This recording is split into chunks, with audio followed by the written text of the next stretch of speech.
Welcome back. In this lesson, we're going to conform all of our three classes of item, user, and grocery list to NSCoding. Let's begin with user class, which seems to be the simplest of all. Let me just reorder these.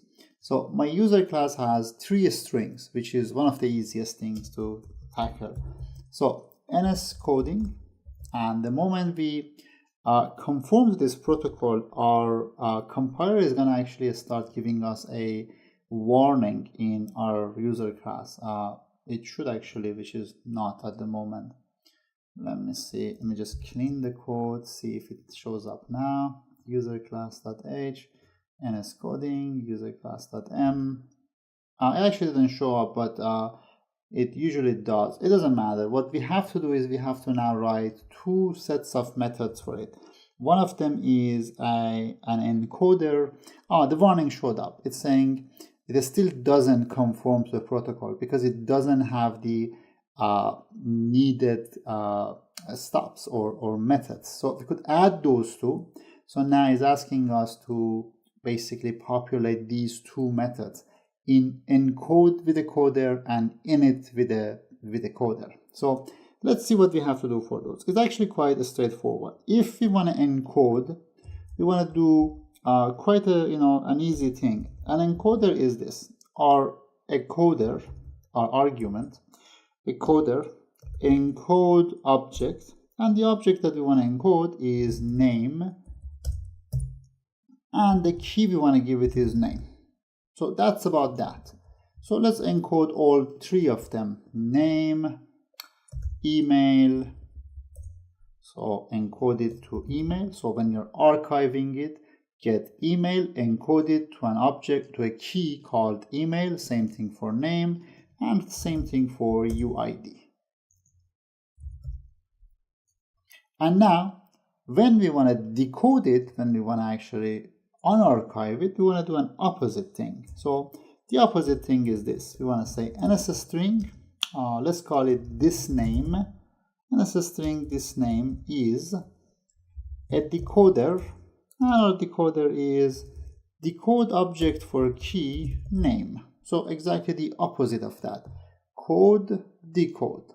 And let's duplicate this 2 times. This name, this email is of course decoding email. This UID is decoding UID. And once we have these three, we can just simply go in here and say, well, now do return. And what do I want to return? Self init with, and the init with is this one. Init with this name, this email, and of course this UID. And that's about that. So let's quickly recap what happened in here. We conformed our class to NSCoding. Then we said when you want to encode it, get name, email, and UID based on keys that are strings that we just defined, encode them, and then decode those.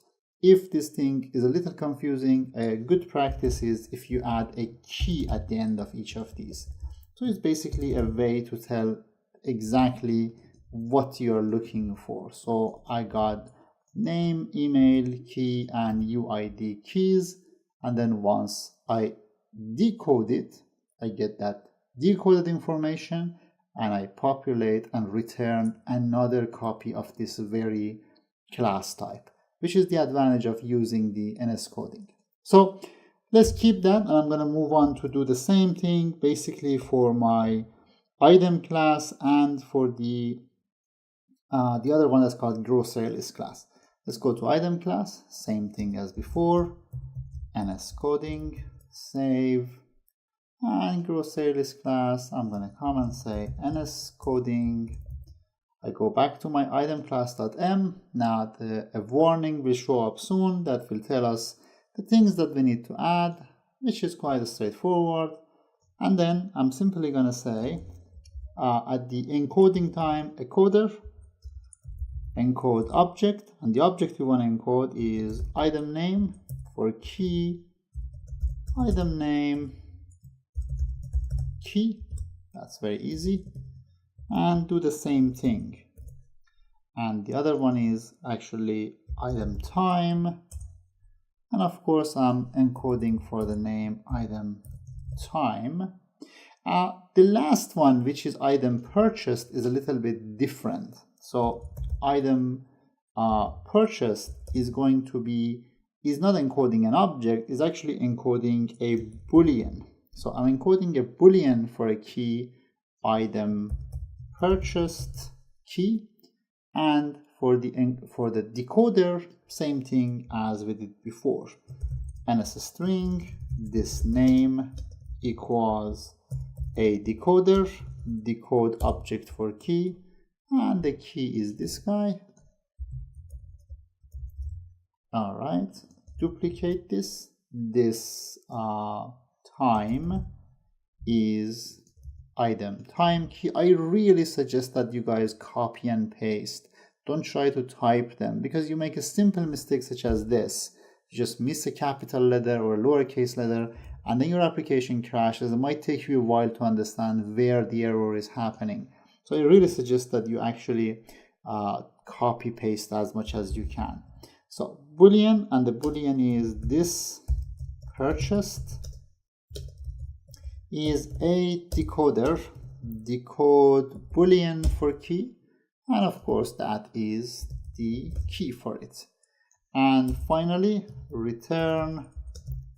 And what do we want to return is return self init with this name, this time, this purchased, exactly as we have done before. I'm not going to go through it one more time.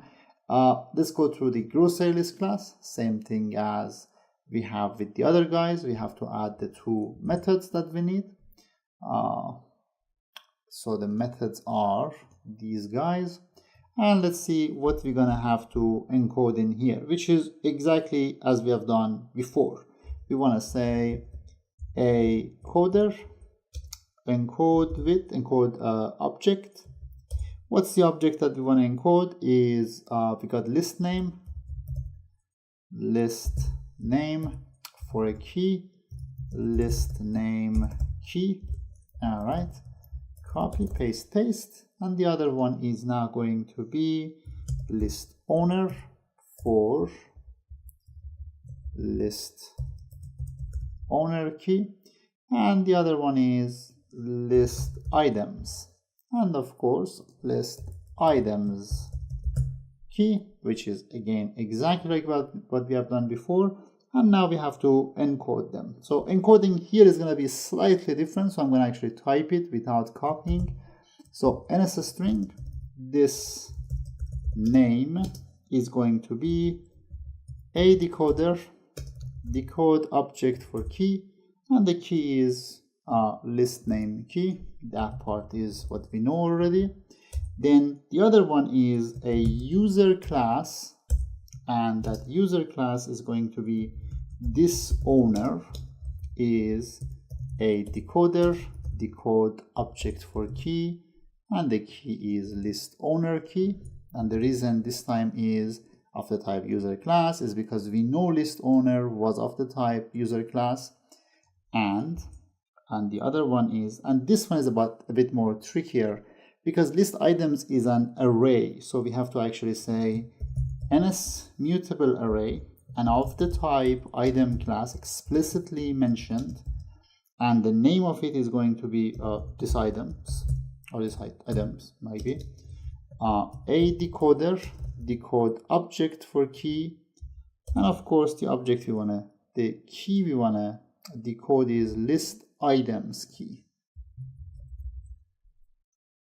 And once we have all three of those, we're gonna say return, and what we are returning is self init with this name, this items, and this owner. And that's about that. So we got all of these taken care of. These are the codes for the grocery list class. I'm gonna pause here a little while. If you want to pause the video,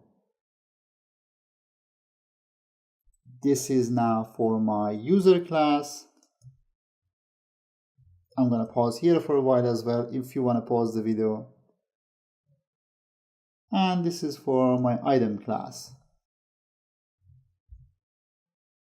So let's keep it up to here and we move on to our next lesson.